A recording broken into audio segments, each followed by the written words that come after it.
Continuando con las exposiciones del curso virtual Manejo de lesiones medulares y sus complicaciones en el segundo y tercer nivel de atención, en el marco de las redes integrales de servicios de rehabilitación, nos encontramos en el último capítulo en el cual trataremos acerca de la disfunción neurogénica intestinal. Mi nombre es Lourdes Andía Tello, soy médico rehabilitadora del Departamento de Investigación, Docencia y Rehabilitación Integral en Lesiones Medulares del INR. La disfunción neurogénica intestinal es un problema frecuente para las personas con trastornos neurológicos. Puede interferir con las actividades de la vida diaria, restándoles independencia, crea una barrera para la interacción y dificulta la integración social, produciendo aislamiento.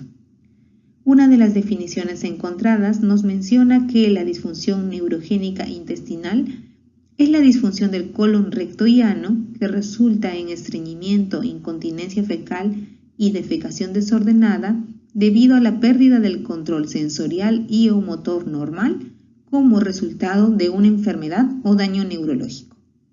La prevalencia informada de la disfunción neurogénica intestinal varía. Tomando los datos de un estudio reciente tenemos los siguientes valores. El 27 al 46% de personas con lesión medular crónica presenta estreñimiento. Del 31 al 41% presentará incontinencia fecal. 31% patología anorrectal y 18% presentará disreflexia autonómica relacionada con la evacuación. Sin embargo, cabe mencionar que algunos estudios han encontrado que la prevalencia del estreñimiento es mucho mayor, cercana al 80%, y un porcentaje similar para la incontinencia fecal. La disfunción intestinal después de la lesión medular es un problema importante. En estudios realizados a personas que viven con lesión medular en la comunidad, encontraron que entre 40 y 60% de los participantes reportaron que afectan negativamente la calidad de vida. Teniendo en cuenta el modelo de la Clasificación Internacional de Funcionamiento, Discapacidad y Salud, CIF, de la OMS, existen estudios cualitativos que han documentado el impacto de la disfunción neurogénica intestinal en la función y la participación en actividades y roles sociales depende de una interacción compleja entre la condición de salud, el medio ambiente y los factores personales, encontrándose incluso que el impacto en los dominios de factores personales y factores ambientales, tales como la pérdida de privacidad, la falta de autonomía, la angustia emocional o los costos económicos, superó significativamente el impacto en los dominios de funciones corporales y estructuras, es decir, pérdida de control voluntario o tiempos alterados de tránsito. Por lo tanto, es esencial tomar en cuenta el modelo de la CIF para la evaluación de las intervenciones clínicas. Para entender la patología, primero hagamos un repaso de la neurofisiología del aparato digestivo. El control neural del tracto gastrointestinal está a cargo de dos tipos de inervación, intrínseca en la pared del tubo digestivo y extrínseca que lo comunica con el sistema nervioso central. El tubo digestivo tiene una doble inervación extrínseca a través de los sistemas parasimpático y simpático. Ambos contienen fibras aferentes sensoriales que transmiten información al sistema nervioso central y fibras eferentes motoras que inervan los órganos efectores. La inervación parasimpática, que se extiende desde el esófago hasta el ángulo esplénico del colon, la proporciona el nervio vago. La inervación parasimpática del colon descendente y el recto la proporcionan los nervios esplácnicos pélvicos, que salen de la médula espinal en los segmentos S2 a S4. Respecto a la inervación simpática del tracto gastrointestinal superior, la proporcionan las neuronas preganglionares simpáticas localizadas dentro de los segmentos torácicos superiores de la médula espinal de T1 a T5, del ganglio mesentérico superior de T10 a T12 al intestino delgado y colon proximal y del ganglio mesentérico inferior L1-L2 al colon descendente y ano recto. La actividad parasimpática promueve el peristaltismo y la defecación, mientras que la actividad simpática enlentece el peristaltismo y promueve el almacenamiento. Por otro lado, tenemos la inervación somática y el control voluntario del esfínter anal externo y la musculatura del piso pélvico, que se originan en los segmentos de la médula espinal S2 a S4. En esta lámina podremos observar el sistema nervioso entérico y su relación con el sistema nervioso autónomo. El sistema nervioso entérico alberga cerca de 100 millones de neuronas y se encuentran agrupadas en dos grandes plexos nerviosos. El plexo mientérico o plexo de Auerbach, ubicado entre las capas musculares circular y longitudinal, se extiende desde el tercio medio del esófago hasta el canal anal y su principal papel es la regulación de la actividad motora. En cambio, el plexo submucoso o plexo de Meissner, ubicado por debajo de la muscularis mucosa, el cual se encuentra particularmente desarrollado en intestino delgado y colon, siendo su principal función el control de la secreción. Ambos plexos mantienen estrechas conexiones entre sí, como podemos observar. Las neuronas del sistema nervioso entérico pueden clasificarse según su función como neuronas aferentes, interneuronas y motoneuronas. Las neuronas aferentes tienen sus cuerpos celulares tanto en los ganglios del plexo mientérico como en los del plexo submucoso y recogen la información sensitiva gracias a sus terminales localizados en la mucosa intestinal. Responden tanto a estímulos químicos de deformación mecánica de la mucosa, estiramiento radial y tensión muscular. Las interneuronas forman cadenas y se pueden diferenciar en ascendentes, las que proyectan en sentido oral, y descendentes, las que proyectan en sentido anal. Las fibras parasimpáticas que llegan al sistema entérico son fibras preganglionares, a diferencia de las fibras simpáticas que son postganglionares que hicieron sinapsis en los ganglios prevertebrales.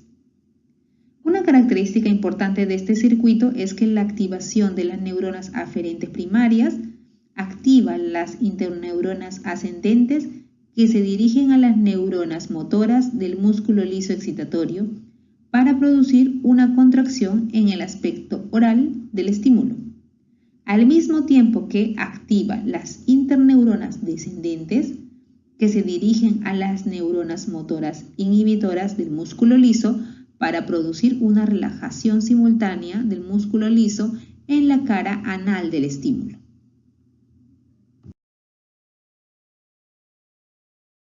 Las neuronas entéricas forman estos circuitos locales para determinar la producción del movimiento peristáltico, independientemente del sistema nervioso extrínseco.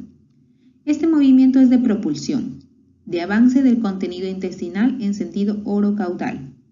Hay una contracción de la capa muscular circular por detrás o proximal al contenido, con una relajación de esta capa muscular por delante para permitir el avance del bolo. Este reflejo peristáltico se da por la estimulación en la mucosa que libera mediadores como la serotonina o ATP, o por estiramiento y distensión de la pared intestinal. Esto es detectado por las fibras sensoriales aferentes. Recordemos que estas se conectan con las interneuronas y a su vez activan neuronas motoras entéricas inhibidoras del músculo circular detrás del bolo, haciendo que se contraiga este músculo. Y se conectan a las motoneuronas excitadoras del músculo liso por detrás del bolo, haciendo que se relaje. La neurona sensorial también se conectará con interneuronas que van a excitar a motoneuronas del músculo circular por delante del bolo, haciendo que se relaje, y a las motoneuronas excitadoras del músculo longitudinal por delante del bolo, haciendo que se contraiga.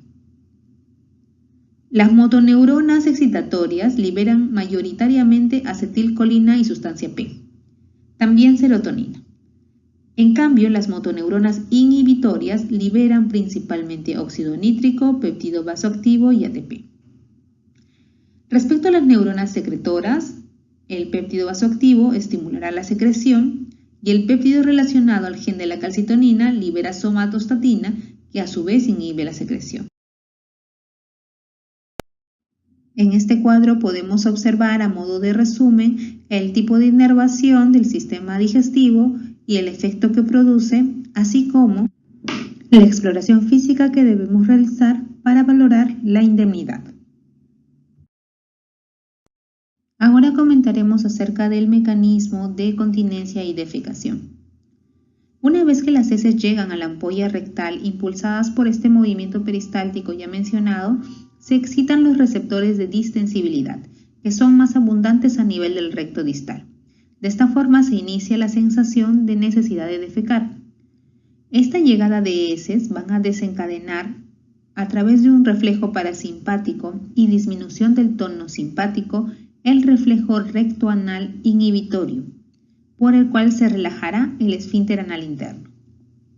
Esta relajación va a permitir el paso de una pequeña muestra de contenido fecal al canal anal, pero quedará detenida momentáneamente gracias a la contracción persistente y voluntaria del esfínter anal externo. Esto gracias a la decisión voluntaria de no realizar la defecación si no es socialmente posible, implicando inicialmente la contracción de los músculos del suelo pélvico y a continuación el incremento del tono simpático, aumentando así tanto la tolerancia a la dilatación rectal como la contracción del esfínter anal interno. La elevación del canal anal junto con todo el suelo pélvico y el músculo puborectales implica un cierre del ángulo ano recto, lo cual impide el avance de la masa fecal. Pero si existe la decisión voluntaria de defecar, se producirá inicialmente una disminución del tono simpático y un aumento del parasimpático. A la relajación del esfínter anal interno le siguen la del esfínter anal externo y los músculos del suelo pélvico, con el consiguiente descenso del perineo.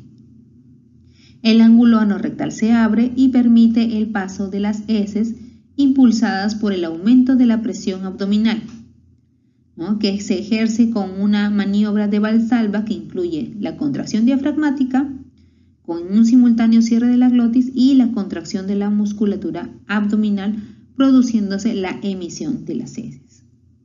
Aquí un factor muy importante es la consistencia de las heces, hasta el punto de que su carácter líquido suele ser causa de incontinencia incluso ante la normalidad del resto de factores, ya sea muscular, colónico, de la conformación anatómica o el mantenimiento de presiones.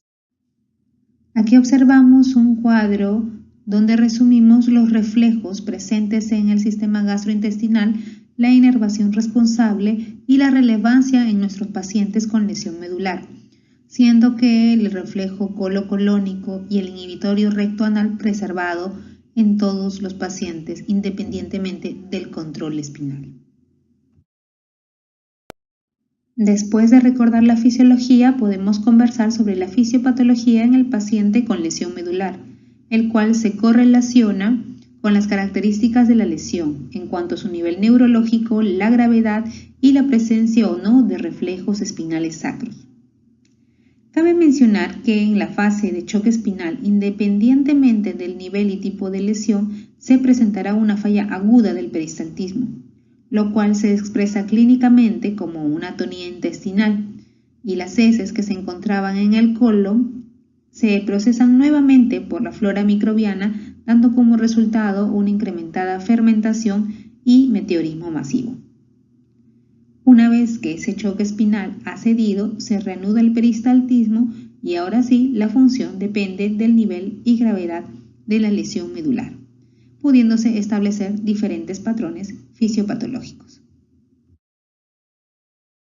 Existen dos patrones distintos en la presentación clínica de la disfunción intestinal. La lesión por encima del cono medular da como resultado la lesión de motoneurona superior o conocido como intestino refléxico. Y la lesión del cono medular o la caudequina da como resultado la lesión de motoneurona inferior o conocido como intestino arefléxico. La lesión de motoneurona superior se caracteriza por un aumento de los tonos anales y de la pared colónica. El control voluntario del esfínter anal externo se interrumpe y el esfínter permanece tenso, lo cual promueve la retención de heces. Las conexiones nerviosas entre la médula espinal y el colon permanecen intactas y por lo tanto se conserva la coordinación refleja y la propulsión de heces, lo que permite la evacuación mediante un estímulo en el recto. En cambio, en la lesión de motoneurona inferior se caracteriza por la pérdida del peristaltismo central, restando el peristaltismo segmentario que se encuentra bajo actividad única del sistema nervioso entérico, el cual es más lento y menos eficiente, produciendo una propulsión muy lenta. Esto además se asocia a un riesgo significativo de incontinencia debido al esfínter anal externo atónico, a la falta de sensibilidad y de control voluntario del esfínter. La integridad de la lesión también tiene un efecto significativo en la función intestinal en personas con lesión medular. Aquellos con una lesión incompleta pueden mantener la sensación de plenitud rectal o incluso la capacidad de evacuar los intestinos. En este gráfico podemos observar de forma esquemática los patrones de disfunción neurogénica intestinal. En la parte superior vemos el mecanismo normal de continencia y defecación, mientras que en la parte inferior observamos el patrón de incontinencia que se da producto a una presión esfinteriana reducida, atónica, disminución de la sensibilidad y afectación muscular del piso pélvico, mientras que en el lado derecho observamos una defecación disinérgica producto de una descoordinación entre la musculatura abdominal, el piso pélvico y la sensibilidad rectoanal disminuida. Una vez establecido el patrón fisiopatológico de nuestro paciente con lesión medular, debemos establecer el manejo intestinal. Y a esto nos referimos a toda la gama de actividades que ayudarán a una persona con lesión medular a lograr los siguientes objetivos. 1. Una evacuación efectiva completa. 2. Una evacuación predecible. 3. A reducir la dificultad que tenga durante sus evacuaciones. Esto significa cuando el paciente realiza sus deposiciones con una frecuencia menor a 3 veces por semana, cuando el paciente realiza deposiciones duras o cuando el paciente toma un tiempo prolongado para evacuar mayor a 45 minutos. El cuarto objetivo viene a ser evitar las complicaciones gastrointestinales. Esta evaluación integral, sistemática de la función intestinal, del deterioro y los posibles problemas se deben dar tanto al inicio de la evaluación del paciente con lesión medular y al menos una vez al año durante la continuidad de la atención. ¿Cómo podemos valorar que el manejo de la disfunción intestinal es el adecuado? Pues con las medidas de resultado. Una de ellas es la frecuencia evacuatoria. Otra opción es evaluando la consistencia de las heces y para lo cual nos valemos de la escala de Bristol, que la tenemos en gráfica en la diapositiva, que es una escala que va del tipo 1 al tipo 7, ¿no? Y es una escala visual fácil de reconocer para el paciente. Otra medida de resultado es la frecuencia de los episodios de la incontinencia. También las intervenciones farmacológicas, con qué frecuencia realizamos cambios de fármacos. La independencia funcional y no olvidar la satisfacción y la autonomía percibida en el paciente, puesto que a veces nosotros podríamos dejar indicado una frecuencia evacuatoria diaria o interdiaria, sin embargo, al paciente, por motivos personales de asistencia quizás o de acceso a una instalación adecuada, sea para él satisfactorio realizarlo cada 2 días, por ejemplo. Los cambios en la función gastrointestinal después de la lesión medular dependen del nivel de la lesión, de la integridad de la lesión y del tiempo transcurrido desde el inicio de la lesión medular. Considerando esto, se diseña un programa intestinal basado en los patrones fisiopatológicos y también en los factores individuales, teniendo como base una dieta adecuada, una ingesta hídrica suficiente, actividad física y medicación oral si fuese necesario mejorar el tránsito intestinal o la consistencia de las heces. De tal forma que tenemos 2 patrones, el intestino refléxico o lesión de motoneurona superior, donde nuestro objetivo será una evacuación programada mediante estímulo rectal, ya sea químico o mecánico. teniendo como objetivo heces blandas, catalogadas como un Bristol 3-4. En cambio, en el patrón arrefléxico o de lesión motoneurona inferior, evacuar mediante una técnica manual. Para ello necesitamos tener como objetivo heces firmes con un Bristol de 2-3. En el gráfico de la derecha, es importante orientar al paciente acerca de estas 5 categorías en su rutina intestinal.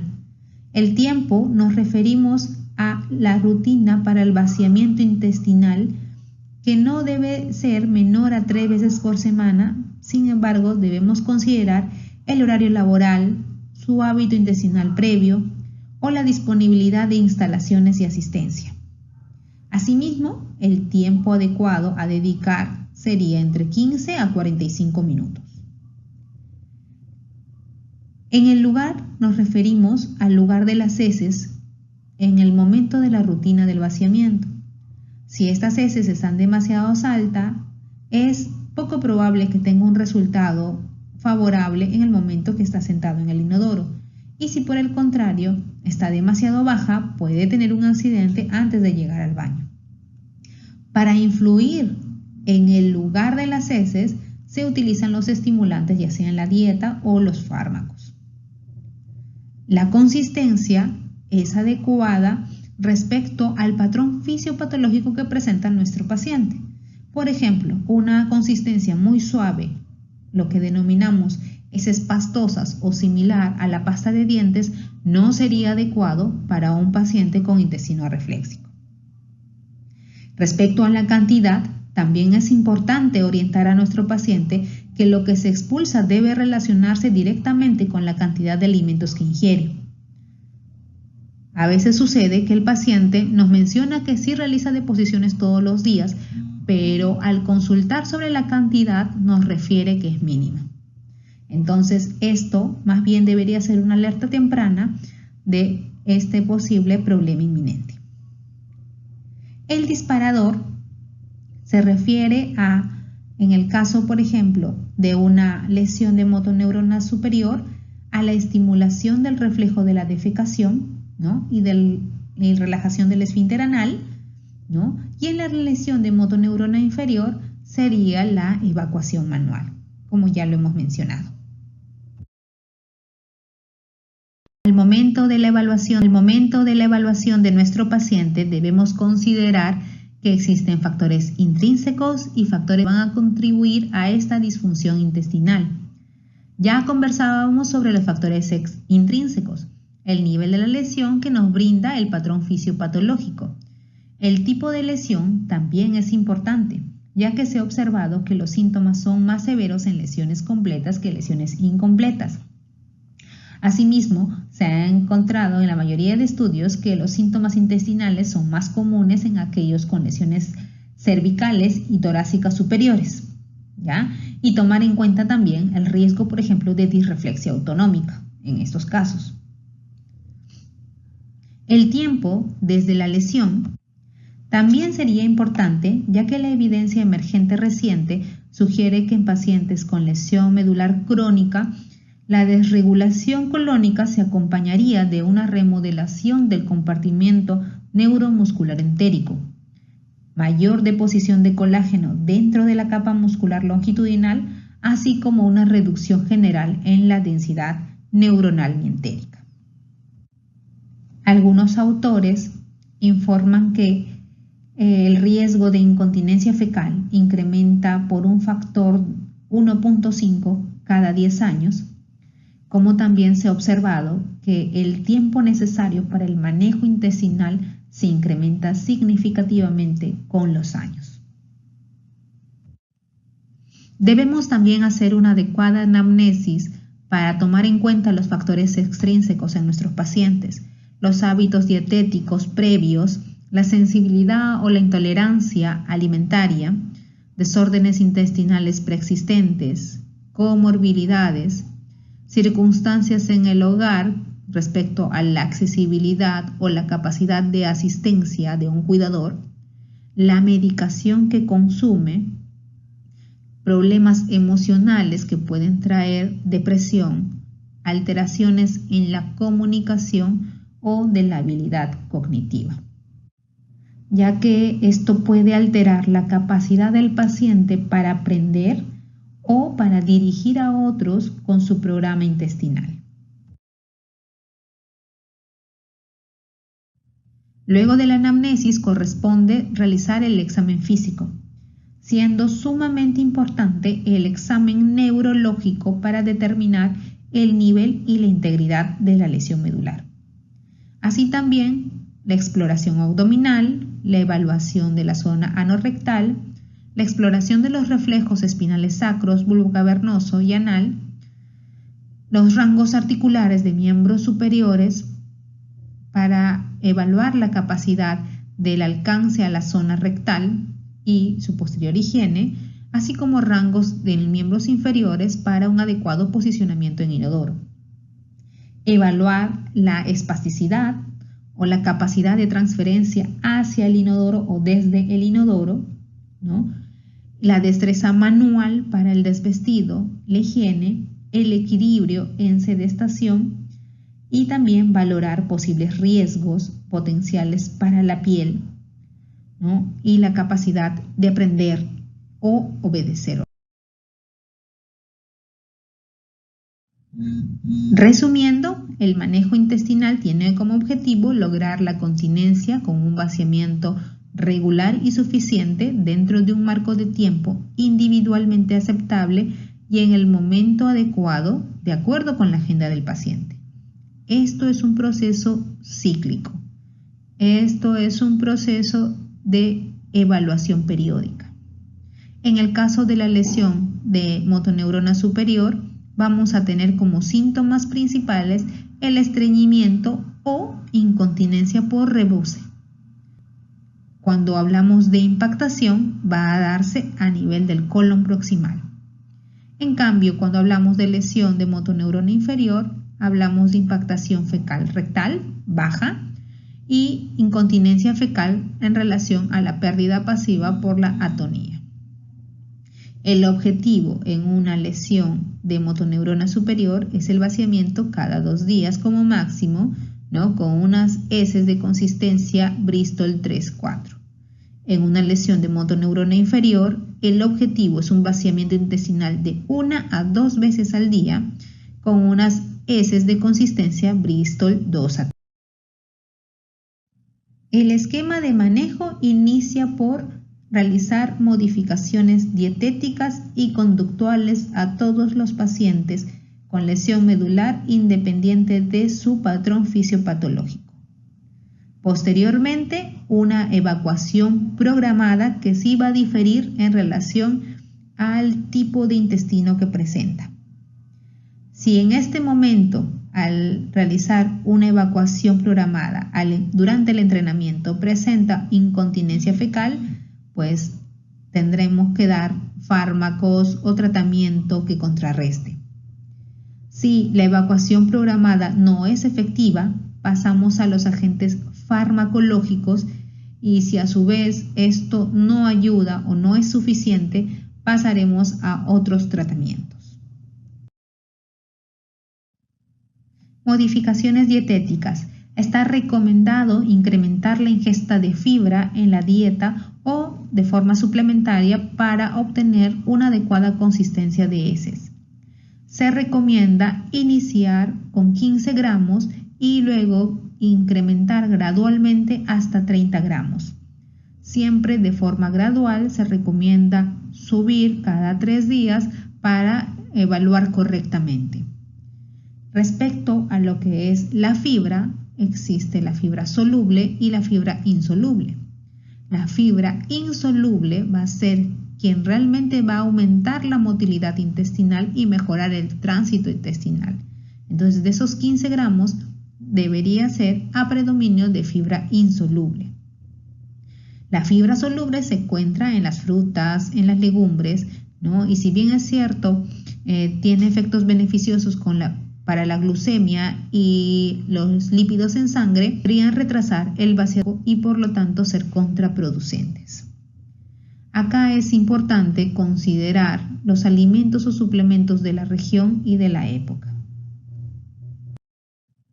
La segunda recomendación de las modificaciones dietéticas está en relación a la ingesta hídrica. Sabemos que el prolongado tiempo de tránsito colónico resultaría en una excesiva reabsorción de líquidos. Por lo tanto, debemos evaluar con nuestro paciente si lo que ingiere es suficiente. Las recomendaciones del Consortium on Spinal Cord Medicine nos dice que 1 mililitro de líquido por kilocaloría de necesidades energéticas deberíamos incrementar 500 mililitros adicionales. Asimismo, National Health and Medical Research Council nos dice que para varones está indicado consumir 2.6 litros de fluidos y para mujeres 2.1 litros. Esto en relación a la ingesta total procedentes de alimentos y líquidos de 3.4 para hombres y 2.8 para mujeres. En la práctica clínica mencionamos que el paciente debe consumir como mínimo 35 mililitros por kilo de peso. Obviamente, considerando cada caso en particular en relación también a su disfunción vesical. Respecto a las modificaciones conductuales, las recomendaciones son las siguientes. Establecer un horario, es decir, programar la evacuación intestinal a la misma hora todos los días para poder desarrollar una respuesta predecible. Realizar la evacuación posterior a la ingesta de alimentos, 30 minutos antes del cuidado intestinal para fomentar el reflejo gastrocólico preservado para la mayoría de los pacientes con lesión medular. La evacuación debe programarse al menos una vez cada 2 días para evitar la sobredistensión colorectal crónica que trae como consecuencia a largo plazo un megacolon o un megarecto. Garantizar que las instalaciones sanitarias sean privadas y confortables y que se puedan utilizar con seguridad en el tiempo suficiente que el paciente lo requiera. También es adecuado orientar al paciente acerca de la posición que debe adoptar, tanto sentado como en cuclillas mientras vacía el intestino. Una vez establecidas las modificaciones dietéticas y las modificaciones conductuales, se debe establecer una técnica adecuada de evacuación programada. Esto teniendo en cuenta el tipo de disfunción intestinal que presenta nuestro paciente. Respecto a la estimulación mecánica, tenemos a la estimulación digital, el cual consiste en insertar suavemente un dedo lubricado enguantado hasta la articulación media, a través del ano dirigiéndonos hacia posterior y girando lentamente el dedo en un movimiento circular, manteniendo el contacto con la mucosa rectal.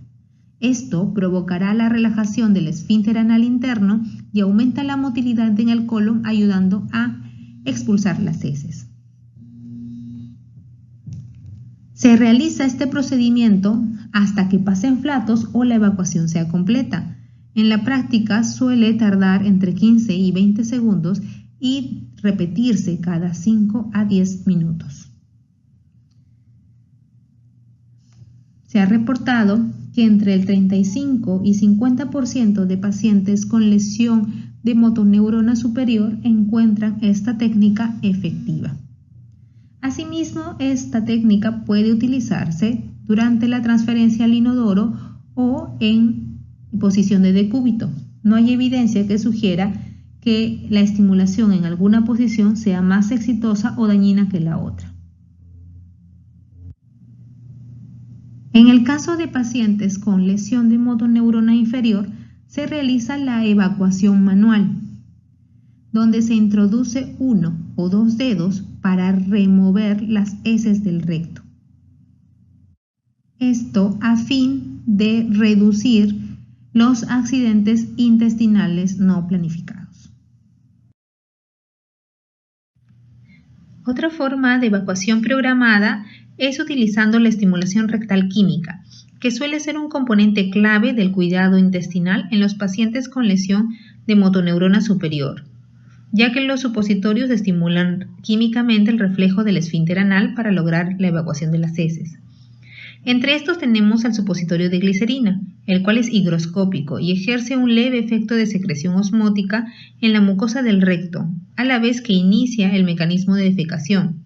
Su efecto se va a evidenciar en aproximadamente 20 minutos. Los supositorios de polietilengglicol también han demostrado una reducción significativa del tiempo de cuidado intestinal. Existen otros supositorios, no en el mercado nacional, elaborados de CO2, el cual requiere humedecerse previamente antes de su inserción, y elaborados a base de bisacodilo, el cual ejerce un efecto laxante al estimular el peristaltismo del colon. Sin embargo, estos no se cuentan en la actualidad en nuestro mercado. Los enemas de fosfato no deben utilizarse de forma rutinaria, ya que el inicio de acción suele ser impredecible, causa disconfort abdominal y puede desencadenar disreflexia autonómica en individuos susceptibles. Incluso existen reportes de casos raros acerca de sobredistensión de colon recto, traumatismo rectal o desequilibrio electrolítico. Sin embargo, cuando ocurre una impactación fecal, pueden utilizarse estos enemas para ayudar a resolverlo junto con el tratamiento oral.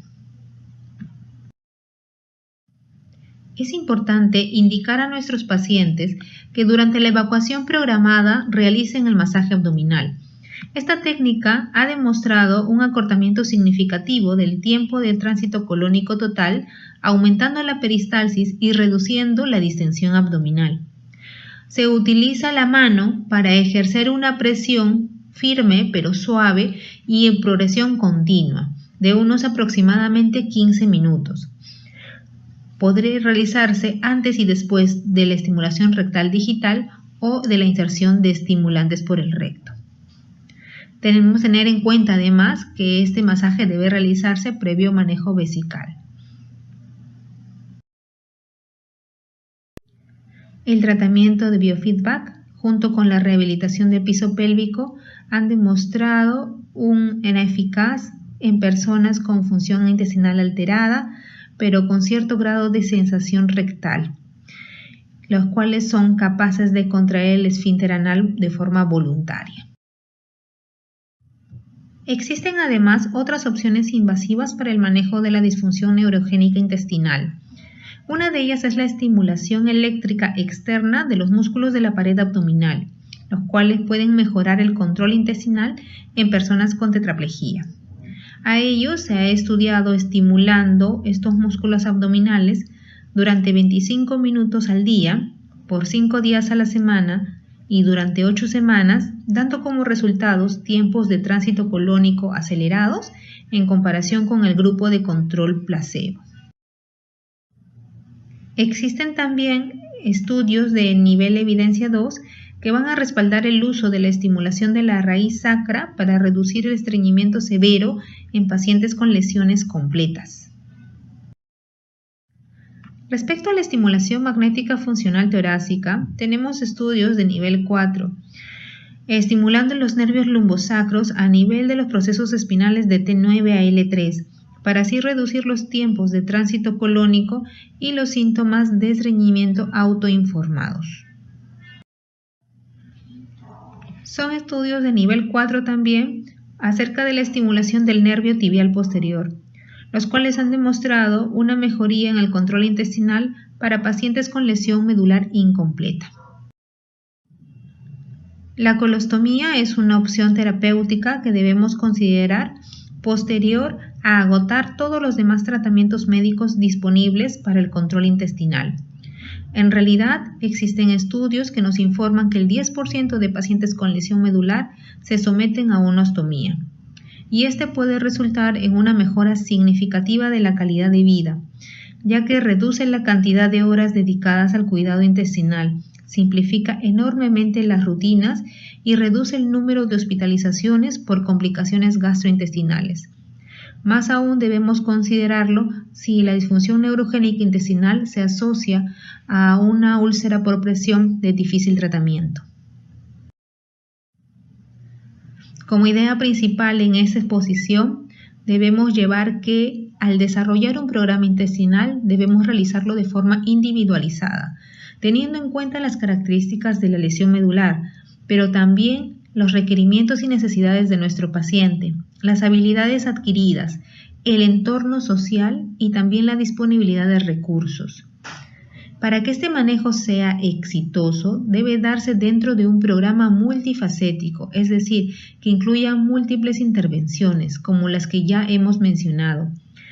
Este programa multifacético es el que ha demostrado una reducción significativa del tránsito gastrointestinal, de la incidencia de evacuaciones difíciles y la duración del tiempo requerido para el manejo intestinal, mejorando la calidad de vida de nuestros pacientes.